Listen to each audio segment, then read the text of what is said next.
November 2nd, 1980. Beards Hills, Michigan. 7:47 a.m. The morning mist clings to the state game area like a secret that refuses to be told. An unnatural silence blankets the woods. No birds calling their dawn chorus. No wind rustling through the bare November branches. Just the rhythmic crack of boots on frost-covered ground and the white puffs of breath in the freezing air. Two hunters push through the underbrush, rifles slung over their shoulders, eyes scanning for deer tracks. They're a quarter-mile into the woods when the older one stops mid-step. His hand shoots up. His partner freezes. "You smell that? Something wrong. Something dead." They move forward slowly, and that's when they see her. A body, face down in the frozen dirt. 21 years old. Dark hair matted with blood. Wearing the same jacket she'd worn to a party just hours before. 2 gunshot wounds to the head. Execution style. 600 feet from the nearest road. The older hunter's radio crackles to life with shaking hands. "We need police. State game area, Beards Hills. We found a girl." Within 30 minutes, every cop in St. Clair County converges on the scene. Yellow crime scene tape stretched between oak trees. Photographers documenting every angle. The medical examiner kneeling beside the body, his face grim. By afternoon, they have a name: Karen Umphrey. 21 years old. Marysville High School graduate, class of 1977. Secretary at Marysville Marine Distributors. Beloved daughter, sister, girlfriend. Last seen alive 6 hours ago, walking through Port Huron after an argument with her boyfriend. The initial theory forms quickly: boyfriend, argument, crime of passion. Textbook domestic violence. But that theory collapses like wet cardboard when witnesses come forward with something far more sinister. At 3:30 that morning, a driver saw a woman being forced into a pickup truck, screaming, fighting, clawing at the hands that dragged her into the darkness. The killer or killers took her wedding ring, took her dignity, left her body in the dirt like garbage, and then vanished into the Michigan night as if they'd never existed. The investigation that followed would consume 4 decades, outlast 3 generations of detectives, and eventually expose a horror that had been hiding in plain sight. 2 monsters who walked the streets of St. Clair County for 44 years, living normal lives, raising families, growing old, all while carrying the secret of what they'd done on that cold November night. This is Untold Cold Case Files. And if you want to see how this nightmare finally ends, and trust me, you need to stick with me to the very end. Because this story doesn't just deliver justice. It delivers it in the most satisfying way possible, with a twist that proves even after 44 years, the truth has a way of clawing its way to the surface. The girl who made rooms lighter. Let's rewind. Let's talk about who Karen Umphrey really was, not as a victim, not as a statistic, but as a person. November 1st, 1980. Friday night. Port Huron, Michigan. Karen Umphrey is exactly where a 21-year-old should be on a Friday night. Standing in a crowded living room at a house party. Music thumping through the walls, her laugh cutting through the noise. She's wearing her favorite denim jacket, the one with the embroidered patches she'd sewn on herself. Her dark hair falls past her shoulders in waves. She's holding a plastic cup of cheap beer and telling a story that has 3 of her friends doubled over laughing. This is Karen in her element. She grew up in Smith's Creek, a tight-knit community about 15 minutes outside Port Huron, where everyone knew everyone else's business. The kind of place where you didn't lock your doors, where kids rode their bikes until the streetlights came on, where the biggest crime was teenagers drinking beer behind the high school gym. Karen was the middle child of 3. Her family was working class, blue-collar, the backbone of Michigan. Dad worked at the automotive plant. Mom managed the household budget with the precision of a military general. They were protective, especially of Karen. The kind of parents who wanted to know where you were going, who you'd be with, what time you'd be home. Not controlling, just careful. Just loving. Karen had graduated from Marysville High School in 1977 with solid grades but no college plans. College wasn't for everyone in Smith's Creek. Most kids went straight to work, the factory, the marina, the shops downtown. Karen landed a job as a secretary at Marysville Marine Distributors, answering phones, filing paperwork, managing schedules. It wasn't glamorous, but it was steady.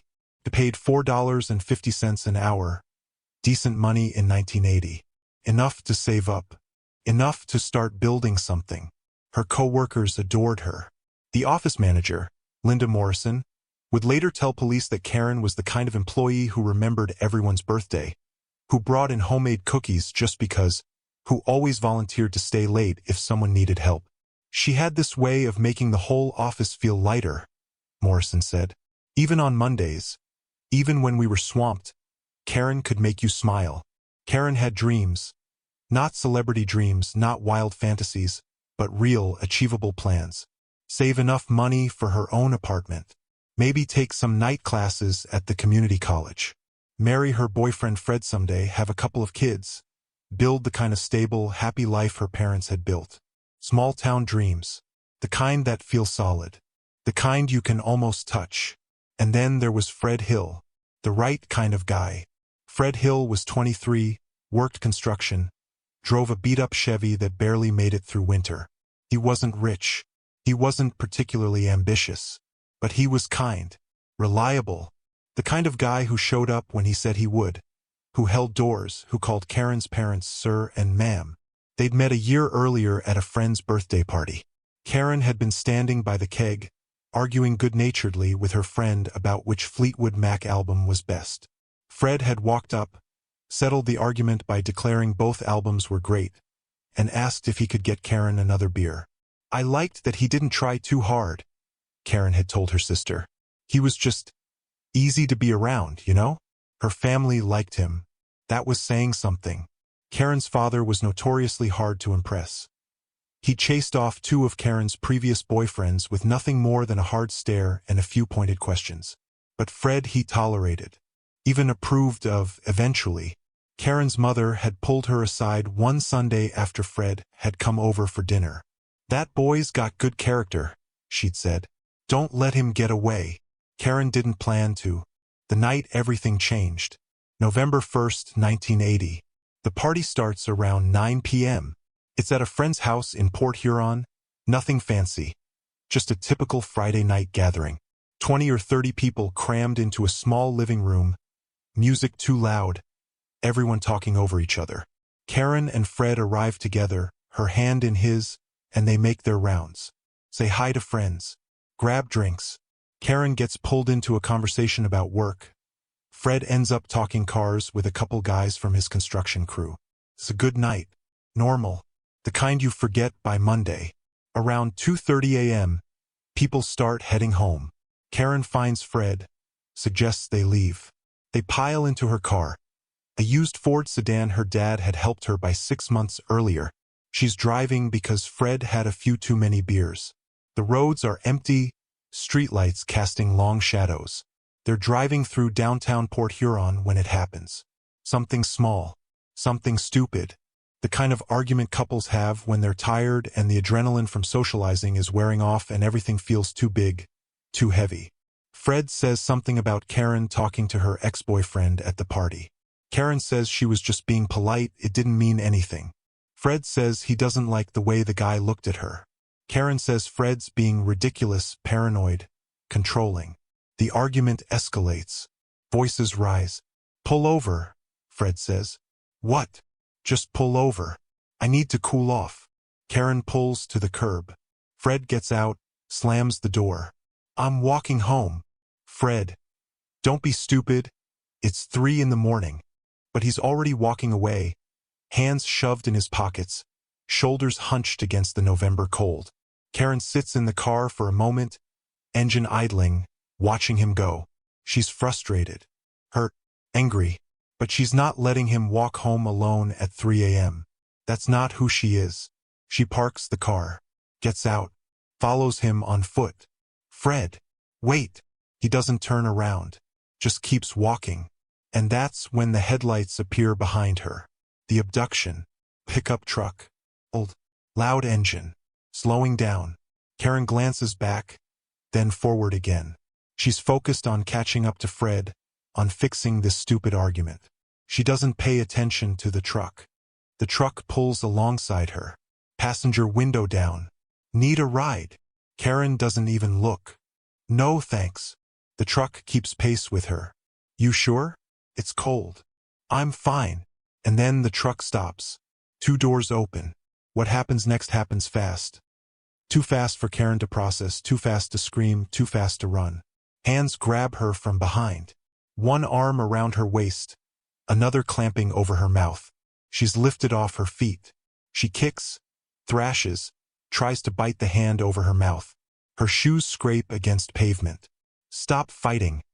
A voice hisses in her ear. She's thrown into the truck bed. Lands hard on cold metal. The breath leaves her lungs. Before she can scream, someone climbs in after her, pins her down.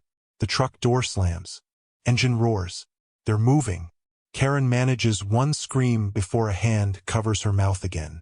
And then they're gone. The witness, Margaret Chen, is driving home from her nursing shift at Mercy Hospital. She's exhausted, looking forward to her bed, already planning what she'll have for breakfast. She's the only car on the road at 3:30 a.m. That's when she sees it. Pickup truck, dark-colored, maybe blue or black, parked at an odd angle near the curb. And 2 figures, 2 men, struggling with a woman. The woman is fighting, kicking. Margaret can't hear the screams through her closed windows, but she can see the woman's mouth open, see the terror in her body language. For a split second, Margaret freezes. Then her nursing instincts kick in. She slows down, starts to pull over. That's when the men see her. They freeze, make eye contact. Margaret's blood runs cold. The men move faster, throw the woman into the truck bed. One jumps in after her. The other runs to the driver's seat. The truck roars away, tires squealing. Margaret sits in her idling car for 10 seconds. 20. Her hands shake on the steering wheel. Then she drives to the nearest payphone. Calls 911. I just saw a woman being abducted, she says, voice trembling. 2 men forced her into a pickup truck. The dispatcher asks for details. License plate? Margaret didn't see it. Color of the truck? Dark, maybe blue. Description of the men? White, average height, one wearing a baseball cap. Where did this happen? Margaret gives the intersection. The dispatcher logs it. Says a patrol car will check the area. Margaret hangs up. Drives home. Takes 2 sleeping pills. Spends the rest of the night staring at the ceiling, seeing the woman's terrified face every time she closes her eyes. The morning after, November 2nd, 1980, 7 a.m. Fred Hill wakes up with a headache and a pit in his stomach.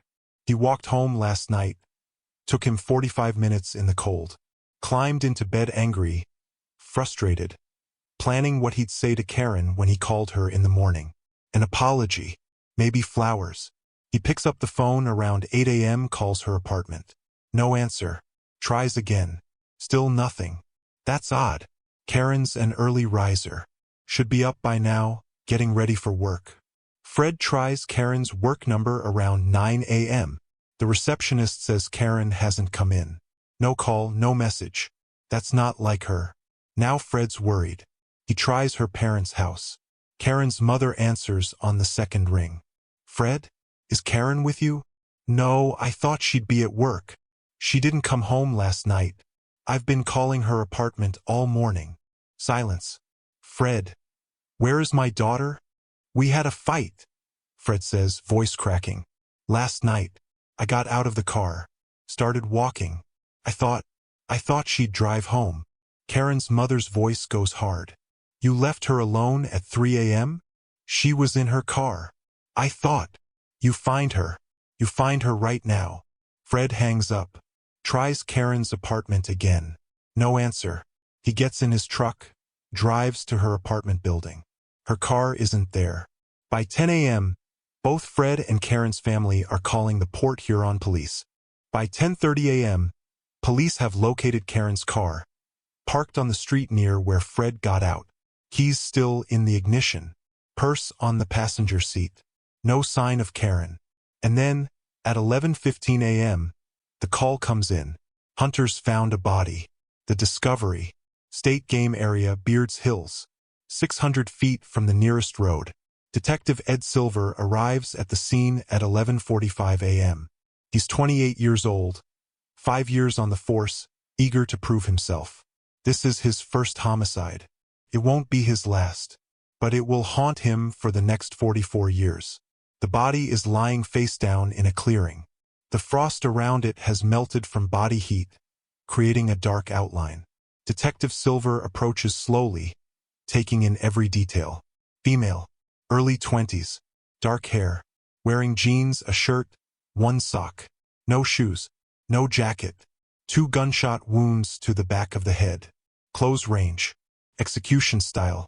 Jesus, Silver's partner mutters. The medical examiner arrives, confirms what Silver already knows. She's been dead maybe 5 or 6 hours. Rigor mortis just beginning to set in. Lividity suggests she died where she fell.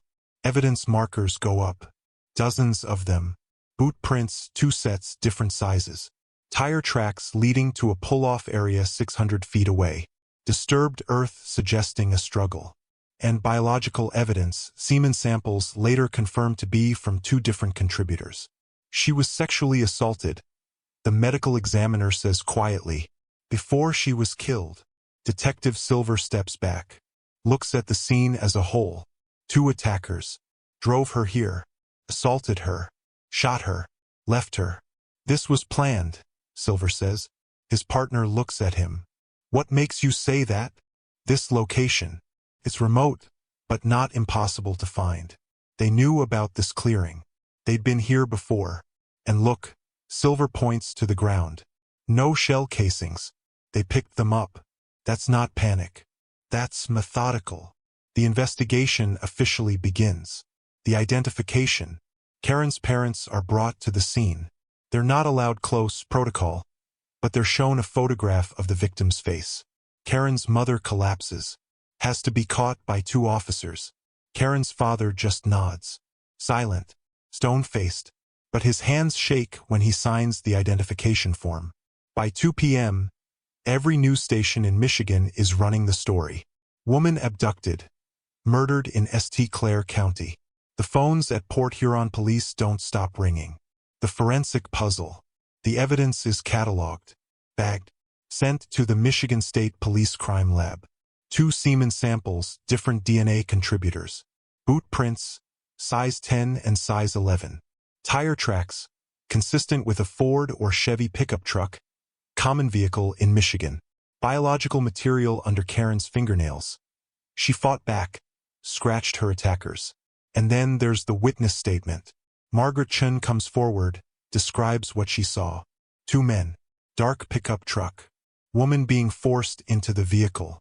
Police create a composite sketch based on Margaret's description. This vague baseball cap, average build, white males. Could be half the men in St. Clair County. The big question, where's Karen's jacket? Her shoes? Detectives search the crime scene for hours. Expand the radius. Nothing. The killers took them. Why? As trophies? To hide evidence? We're looking for 2 men. Detective Silver tells the task force. They own or have access to a dark-colored pickup truck. They knew about this location, probably local, and they're comfortable with violence. This wasn't their first rodeo. The task force fans out. Interviews begin. The community impact. Smiths Creek and Port Huron aren't big cities. Combined population maybe 40,000. Everyone knows someone who knew Karen. The reaction is immediate and visceral. Linda Morrison, Karen's office manager, organizes a vigil. Over 300 people show up. They light candles, hold photos of Karen. Karen's high school yearbook photo is blown up to poster size, propped on an easel. She was just a kid, Linda says through tears. She had her whole life ahead of her. Hardware stores sell out of deadbolts within 48 hours. Women start traveling in pairs, even during the day. Parents stop letting teenagers walk home alone. The town's sense of safety, that small-town certainty that bad things happen somewhere else, shatters. You don't think about evil like that existing here, the owner of the local diner tells a reporter. You think murderers are in Detroit, Chicago, big cities. Not here. Not walking past us on the street. But evil was here, and it was just getting started. False lead number 1. The boyfriend. Fred Hill becomes suspect number 1 within hours of Karen's body being identified. The logic is sound. Boyfriend and girlfriend argue. Boyfriend gets out of car angry. Girlfriend ends up dead. It's textbook. It's the first place any detective looks. Fred is brought in for questioning the same day. He's emotional, defensive, exactly how guilty people act, and exactly how innocent people act when they're grieving and terrified. Detective Silver sits across from Fred in interview room 2. Small room. No windows. Just a metal table and 2 chairs bolted to the floor. "Tell me about last night," Silver says. Fred's hands shake as he recounts the evening. The party. The argument. Getting out of the car. Walking home. "You left her alone at 3 a.m.? She was in her car. I thought she'd just drive home. But she didn't, did she? I didn't know. How was I supposed to know someone would?" Fred's voice breaks. He puts his head in his hands. "I loved her. I was going to marry her." "Were you?" "Yes. Ask her family. Ask her friends." Silver watches Fred carefully. The tears seem real. The grief seems real. But killers can fake emotion. "We have a witness who saw Karen being forced into a truck," Silver says. "Dark-colored pickup. You drive a pickup, don't you, Fred?" "Mine's red. Bright red. And it was parked at my apartment all night." "Can anyone verify that?" Silence. "I live alone," Fred says quietly. Over the next 3 days, Fred is polygraphed twice. Results are inconclusive, not uncommon. Polygraphs are notoriously unreliable, especially with emotional subjects. Detectives check his alibi. Fred says he walked home. Should have taken 45 minutes. He lives 2.3 miles from where he got out of the car. Walking speed checks out. They check his apartment. No evidence. No blood. No clothing that matches what Karen was wearing. They check his truck. No DNA. No fibers. No mud that matches the crime scene. The boot prints at the scene, size 10 and 11. Fred wears size 9. The fingerprints on the truck bed. Not Fred's. The DNA? Not Fred's. By November 10th, Fred Hill is officially cleared. But the damage is done. People whisper. Point. Fred's construction crew starts avoiding him. His foreman tells him maybe he should take some time off. Just until things calm down. Things never calm down. For 44 years, Fred Hill will live under a cloud of suspicion. People will cross the street when they see him. Dates will Google his name and ghost him. Job interviews will go cold when his name comes up. Even being cleared doesn't clear you. Not really. Not when murder is involved. False lead number 2. The ex-boyfriend. Detectives dig into Karen's romantic history. There's an ex-boyfriend from high school. Danny Pritchard, 2 years older than Karen, mechanic at a local garage. They dated for 6 months junior year before Karen broke it off. Danny didn't take it well. He called her for weeks, Karen's best friend tells police, showing up at her work, asking her to take him back. Karen said it was getting creepy.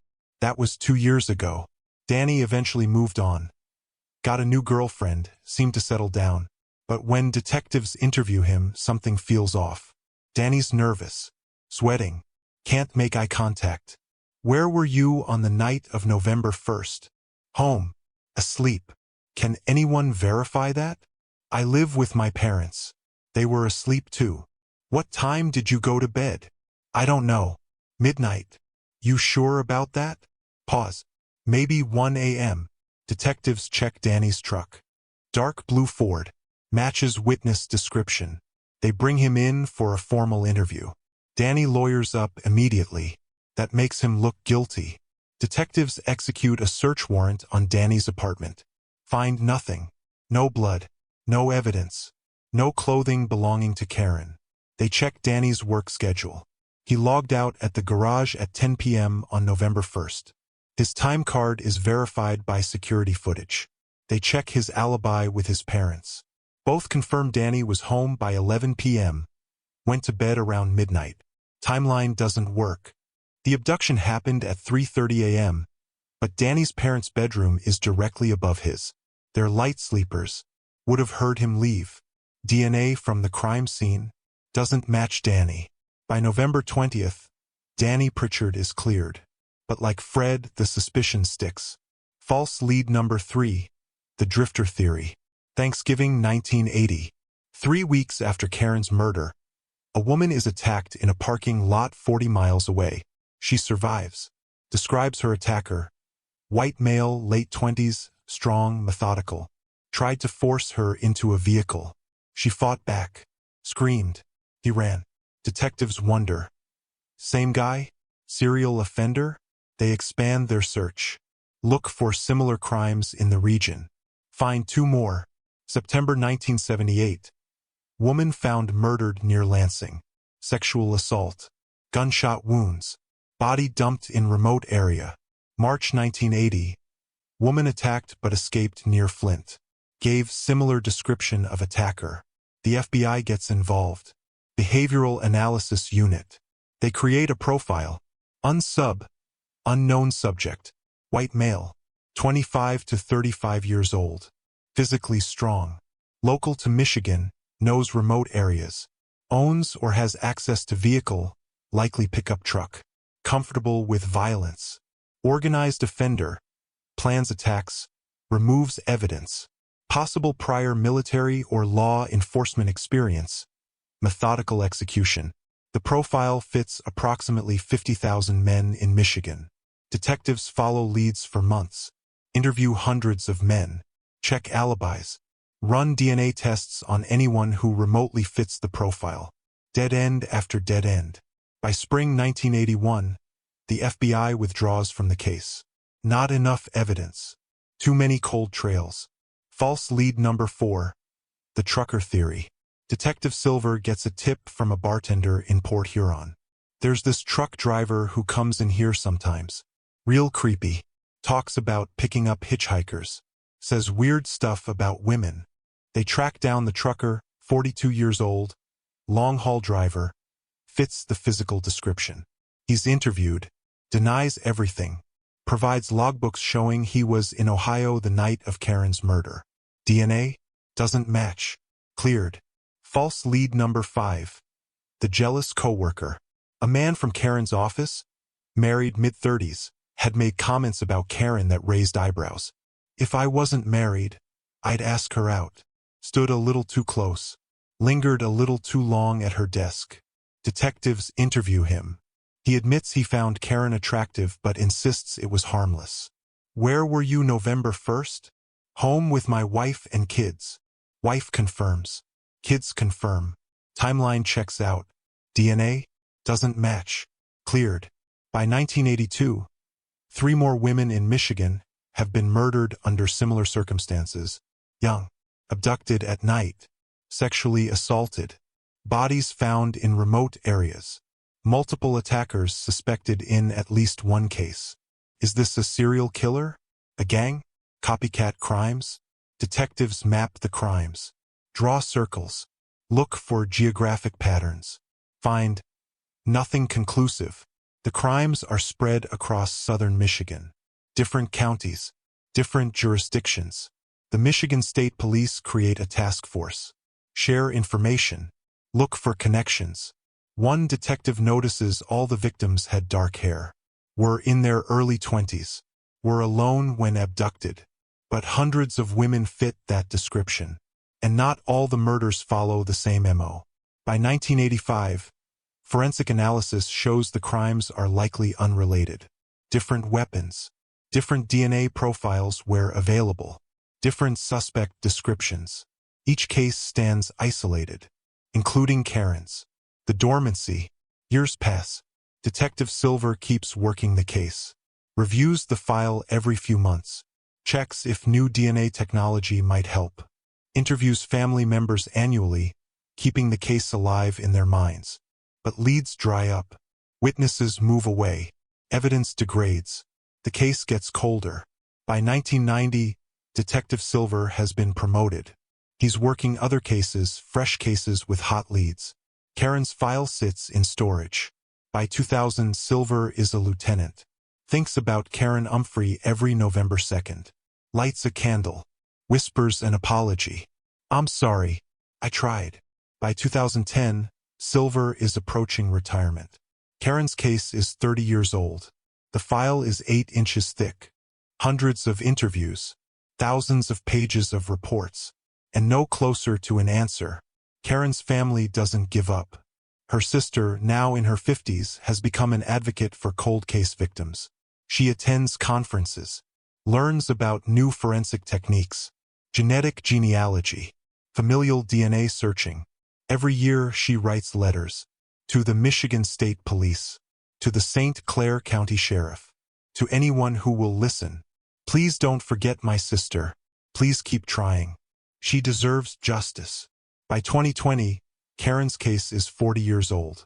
Most of the original detectives have retired or died. The evidence is deteriorating. Hope is fading. And then technology catches up. The fresh eyes. Michigan State Police Headquarters.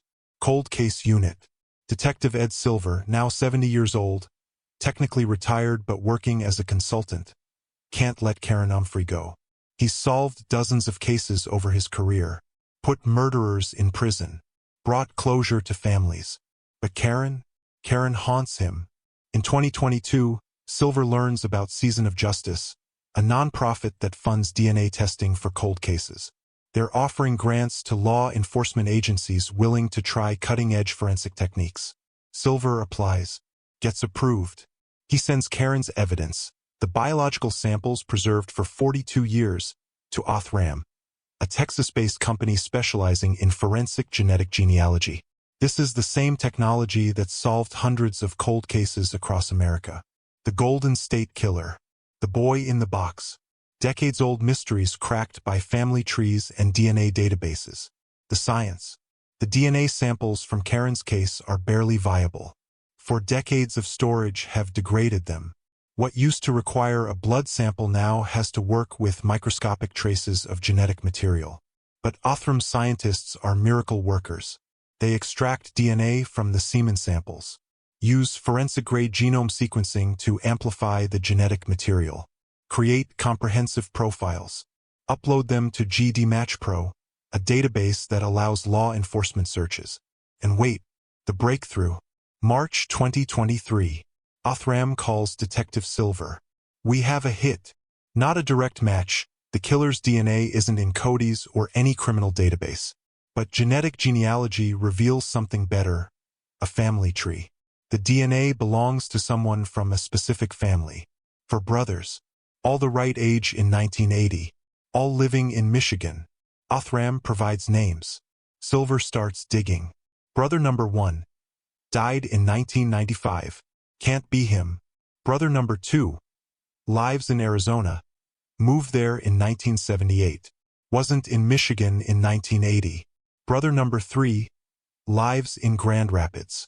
Detective interviews him, collects DNA, clears him. That leaves brother number 4. Douglas Laming. The profile. Douglas Laming. Born 1953. Now 70 years old. In 1980 he was 26. Lived in Fort Gratiot Township, 15 minutes from where Karen was abducted. Worked construction. Drove a pickup truck.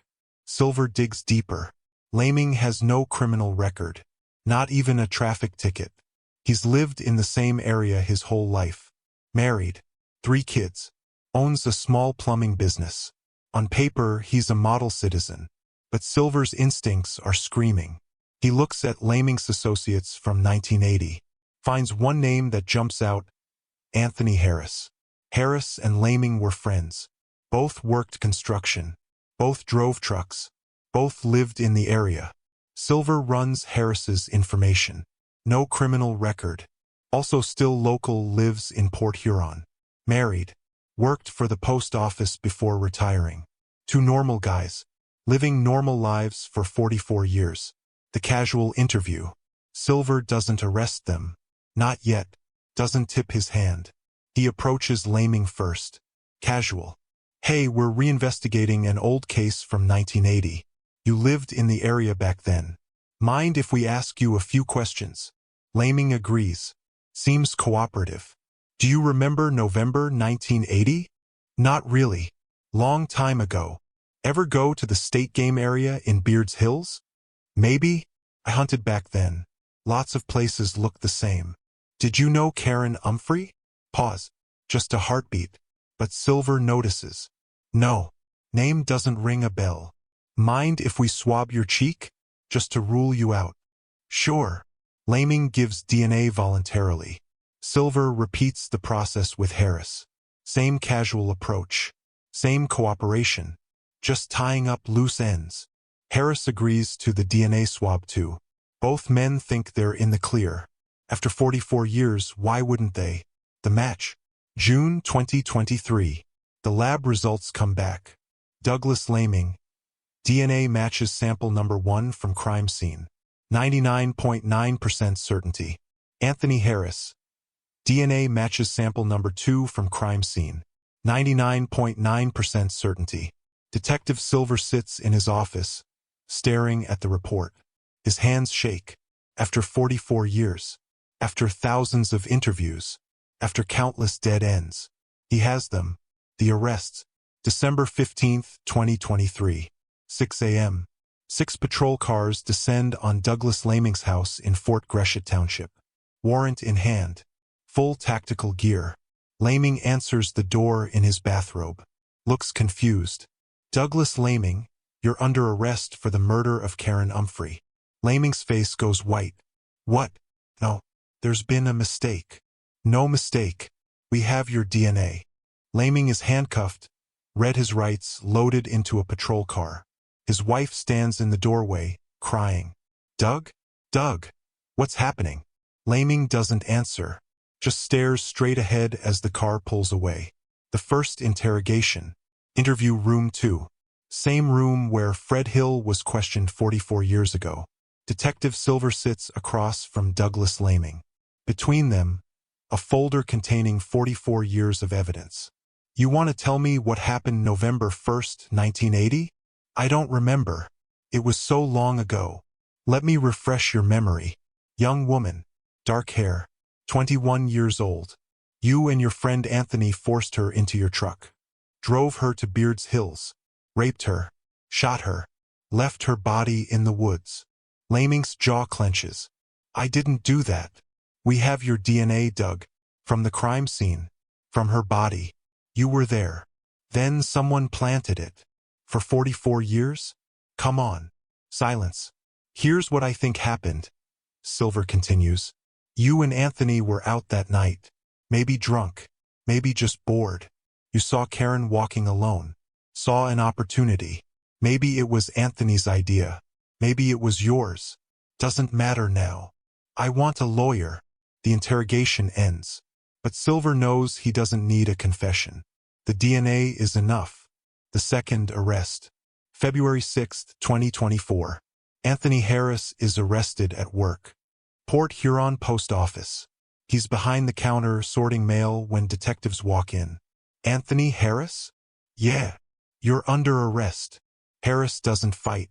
Doesn't run. Just puts down the mail and holds out his hands for the cuffs. His coworkers stare. Whisper. Harris has worked here for 20 years. They thought they knew him. Breaking Harris. Harris is different from Laming. Laming is cold, controlled, angry. Harris is terrified. He knows he's caught. He knows there's no way out.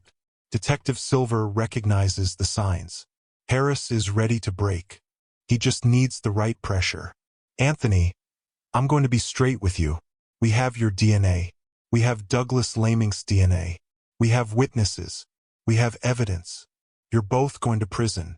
The only question is, for how long? Harris says nothing. Michigan has the death penalty for first-degree murder. Note, Michigan actually abolished the death penalty, but Silver is using interview tactics here. But only for the shooter. The accomplice? That's different. That's maybe second degree. Maybe even manslaughter if you cooperated, if you testified. Harris's eyes flick up. Are you the shooter, Anthony? Silence. Because if you're not the shooter, now's the time to say so. Harris's lips tremble. I want a lawyer. Okay, but before you lawyer up, think about this. Douglas has already started talking. He's telling us his version. And in his version, you're the bad guy. You're the one who wanted to grab her. You're the one who pulled the trigger. You're the one going down for first-degree murder. That's not true. Then tell me your version. Long pause. I need to think. The plea deal. The prosecutor's office offers Harris a deal. Plead guilty to second-degree murder, testify against Laming, get possibility of parole after 15 years. Takes Harris 3 weeks to decide. On October 7, 2024, Harris accepts the deal. The confession. The full confession happens over 6 hours. Harris sits in the interview room, hands shaking, voice barely above a whisper. We were just driving around, Harris begins. Me and Doug. We'd been drinking. Not a lot, but enough. Doug said he wanted to find some action.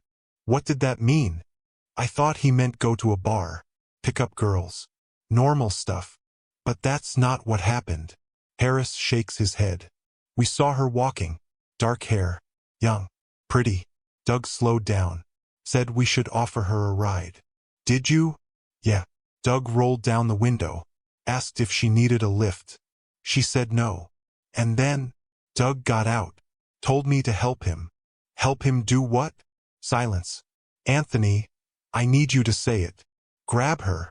Silver leans forward. You grabbed Karen Umphrey. Doug grabbed her first. She fought. Scratched him. I helped hold her. Where did you take her? The state game area. Doug knew about this clearing. We'd hunted there before. What happened in the clearing? Harris's voice drops even quieter. Doug said we should have some fun with her. She was crying, begging us to let her go. Said she wouldn't tell anyone. Did you assault her? Long pause. Yes. Both of you. Yes. And then what? Doug said we couldn't let her go. She'd seen our faces. She'd report us. We'd go to prison. So Doug shot her? I didn't think he'd actually do it. I thought he was just trying to scare her. But then he pulled out a gun. I didn't even know he had a gun. And he shot her. Twice. Harris starts crying. I didn't pull the trigger. I swear. That was all Doug. But you were there. I was there. Did you help move the body? No. She fell where she was. Doug said to leave her. We drove away. What did you do with her clothes? Doug took them. Said he'd burn them. I don't know what he did with them. And then you went home? Yeah. Doug dropped me off. Told me if I ever said anything, he'd kill me too. I believed him. So you kept quiet for 44 years. I was scared. And after a while I convinced myself it didn't happen. That it was a nightmare. That I wasn't really there. But you were there. I was there. The preparation.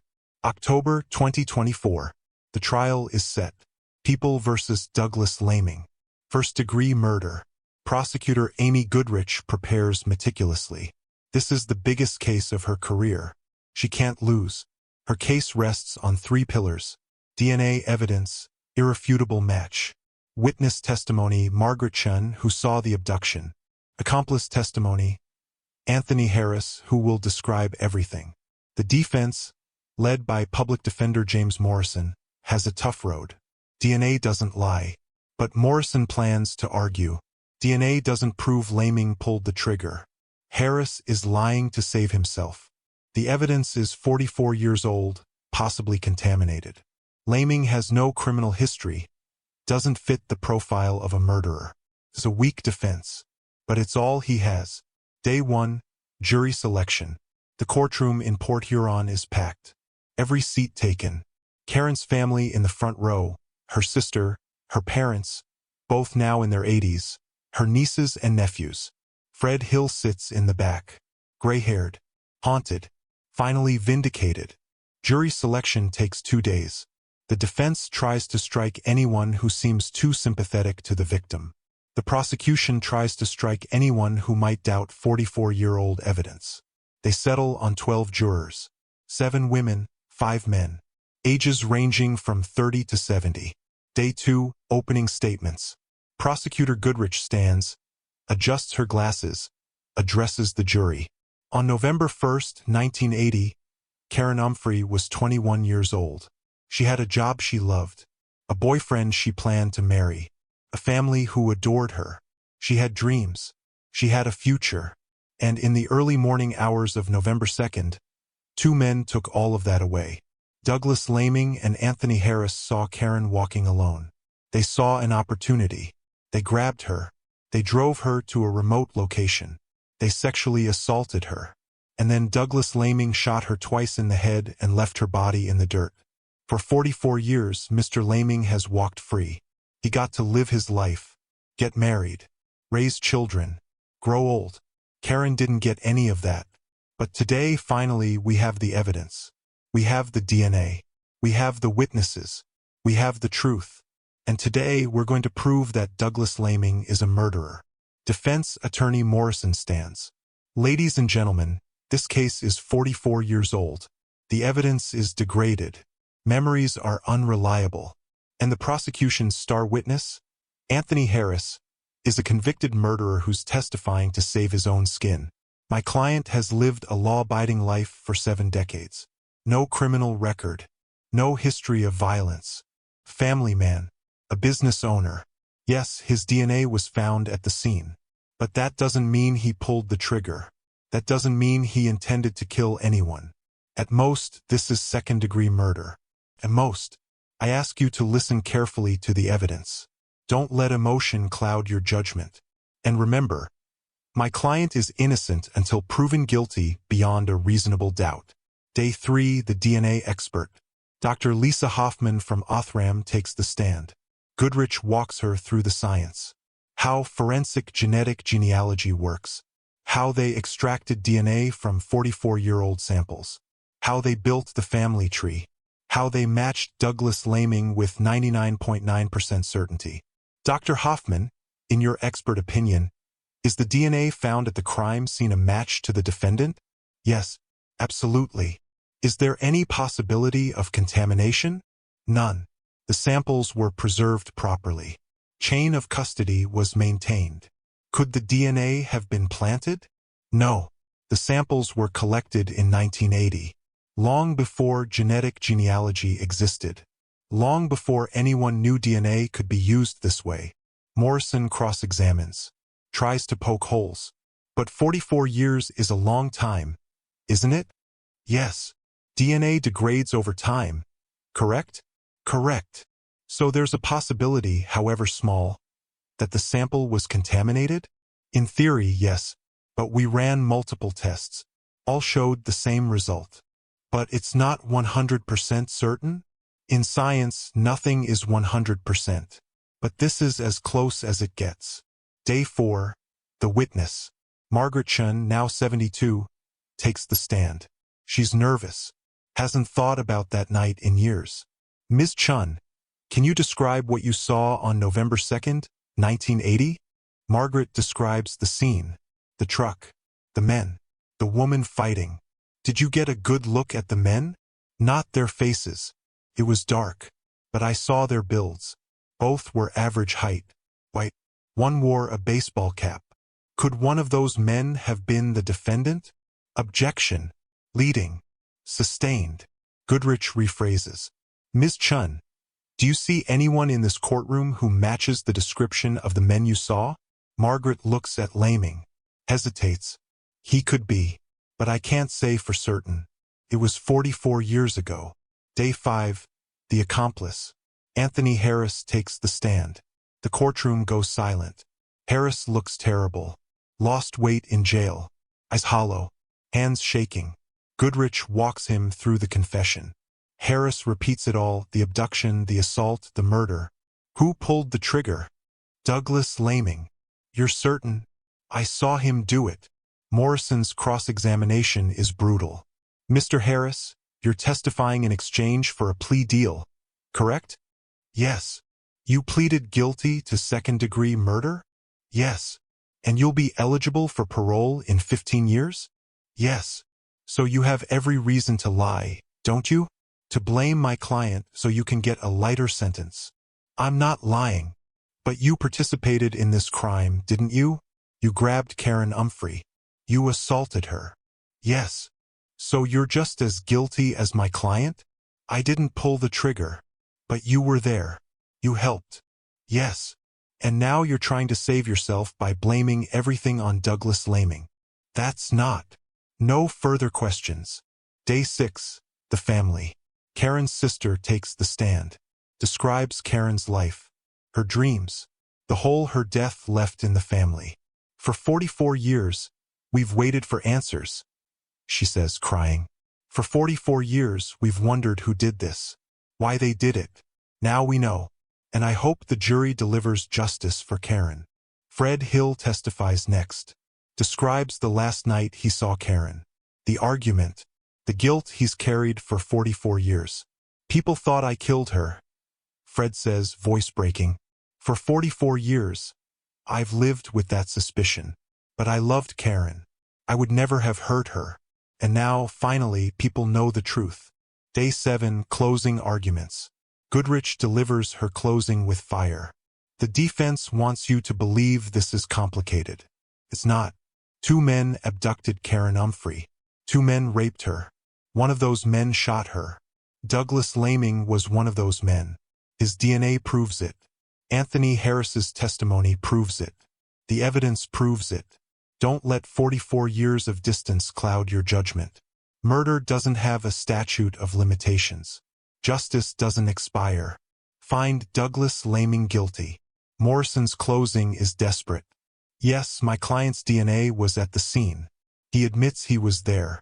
But being present doesn't make you a murderer. Anthony Harris pulled that trigger. Harris is the killer. And now he's trying to blame my client to save himself. You have reasonable doubt. Use it. The verdict. The jury deliberates for 1 hour. They return. Has the jury reached a verdict? We have, Your Honor. On the charge of first-degree murder, how do you find? Guilty. Karen's family erupts in tears. Hugging. Crying. 44 years of grief released in one moment. Fred Hill puts his face in his hands. Shoulders shaking. Douglas Laming shows no emotion. Just stares straight ahead. The sentencing. November 18, 2024. Douglas Laming stands before Circuit Judge Cynthia Lane for sentencing. Judge Lane is stern, unflinching. Mr. Laming, you have been found guilty of first-degree murder. Before I impose sentence, do you wish to make a statement? Laming stands. His lawyer whispers something to him. Laming ignores it. I didn't do this, Laming says flatly. I'm innocent. Anthony Harris is a liar. The DNA was planted somehow. This whole trial is a joke. Judge Lane's expression hardens. Mr. Laming, I've presided over hundreds of cases in my career. I've heard every excuse, every deflection, every denial. And in all my years on the bench, I have never heard a defendant show less remorse than you. Karen Umphrey was 21 years old. She had her whole life ahead of her. You and Anthony Harris took that from her. You stole her future. You destroyed her family. And for 44 years you walked free. You got to live your life while Karen rotted in the ground. The law requires me to sentence you to life in prison without the possibility of parole. But if I could impose a harsher sentence, I would. Judge Lane bangs the gavel. Life without parole. Laming is led away, still showing no emotion. Anthony Harris's sentencing. 6 days earlier, November 12th, Harris was sentenced. Unlike Laming, Harris showed remorse. Cried. Apologized to Karen's family. I know I don't deserve forgiveness, Harris said. I've spent 44 years trying to forget what I did. But I can't. I see Karen's face every night. I hear her screaming. I'll carry that guilt until I die. I'm sorry. I'm so sorry. Judge Lane sentenced Harris to life with the possibility of parole after 15 years. Mr. Harris, you will be 78 years old before you're eligible for parole. You will likely die in prison. That is the consequence of your actions. Harris nodded, accepted it, was led away in handcuffs. The family's statement. Outside the courthouse, Karen's sister reads a prepared statement. After 44 years of wondering, we finally have our answer. We finally have justice. We want to thank Detective Ed Silver, who never gave up on Karen. We want to thank Prosecutor Amy Goodrich. We want to thank the jury. We also want to acknowledge Fred Hill. For 44 years, Fred lived under suspicion. People thought he killed Karen. But he didn't. He loved her. And we hope this verdict finally clears his name. To Douglas Laming and Anthony Harris, you stole our sister. You stole 44 years of justice. But you didn't steal our love for Karen. She is still with us. Every day. And now she can finally rest. Fred Hill speaks. Fred Hill addresses reporters. It's the first interview he's given in 44 years. I've lived with guilt since that night, Fred says, voice hoarse. I got out of the car. I walked away. I left her alone. And for 44 years I've thought, if I just stayed in the car, she'd still be alive. But now I know it wasn't my fault. It was theirs. Laming and Harris. They did this. Not me. I hope people finally believe that. I hope I can finally have some peace. Detective Silver reflects. Detective Ed Silver, now 72, speaks to the press. Karen Umphrey was my first homicide case. I was 28 years old. Green. Eager. And when I couldn't solve it, it haunted me for 44 years. I reviewed that file every year. Every November 2nd, I'd light a candle for Karen. Whisper an apology. Promise I'd keep trying. And now, finally, we got them. This case proves something important. Cold cases aren't hopeless. Technology changes. Evidence improves. And if you preserve that evidence, if you keep fighting, justice is possible. Even 44 years later. The appeals. Douglas Laming immediately files an appeal. Claims ineffective counsel. Claims the DNA evidence was prejudicial. Claims Harris's testimony was coerced. The appeal is denied in 2025. Laming appeals again to the Michigan Court of Appeals. Denied. He petitions the Michigan Supreme Court. Denied. By 2026, Douglas Laming's legal options are exhausted. He will die in prison. Anthony Harris does not appeal. Accepts his sentence. The community impact. St. Clair County has changed since 1980.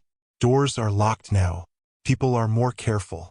The innocence of small-town life, the belief that bad things happen somewhere else, never came back. But the conviction brings a sense of closure. For 44 years, we've lived with the question, who killed Karen? Says the owner of the local diner where Karen's photo still hangs. Now we know, and knowing is better than wondering. The case becomes a teaching tool. Michigan State Police use it to train cold case investigators. Othram features it in presentations about forensic genetic genealogy. And in Smith's Creek, Karen Umphrey is remembered not as a victim, but as a person. A daughter, a sister, a girlfriend, a young woman with dreams who deserved better. The legacy. In 2024, the Umphrey family establishes a scholarship in Karen's name. It's given annually to a graduating senior from Marysville High School, Karen's alma mater. Karen loved learning, her sister says. She talked about maybe taking college classes someday. She didn't get that chance.